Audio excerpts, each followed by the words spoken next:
નમસ્કાર મિત્રો, અમારી ગુજરાત ન્યૂઝ ચેનલમાં તમારું સ્વાગત છે। દેશ દુનિયાની તાજા ખબર જાણવા માટે અમારી ચેનલને અત્યારે સબસ્ક્રાઇબ કરી દેજો। અત્યારે હાલની સૌથી મોટી અને દુઃખદ ખબર સામે આવી રહી છે। કચ્છમાં ભૂકંપના આંચકા અનુભવાતા સ્થાનિક લોકોમાં ભારે ફફડાટ અને ગભરાટનો માહોલ ફેલાયો છે। જી હા મિત્રો, તમને એ પણ જણાવી દઈએ કે મોડી રાત્રે કચ્છની ધરતી ધ્રુજતા લોકો ઘરની બહાર દોડી આવ્યા હતા।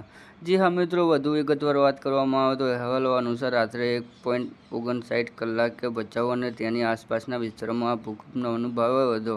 રિક્ટર સ્કેલ પર આ આંચકાની તીવ્રતા 3 નોંધાઈ હતી। જી હા મિત્રો, તમને એ પણ જણાવી દઈએ કે ભૂકંપ વિજ્ઞાન કેન્દ્રના જણાવ્યા મુજબ આ કુદરતી આંચકાનું કેન્દ્ર બિંદુ ભચાઉથી 14 કિલોમીટર દૂર નોંધાયું છે। જી હા મિત્રો, તમને એ પણ જણાવી દઈએ કે આ હતા આજના તાજા સમાચાર, અને અમારી ચેનલ પર નવા હો તો લાઇક અને સબસ્ક્રાઇબ કરી દેજો। ધન્યવાદ।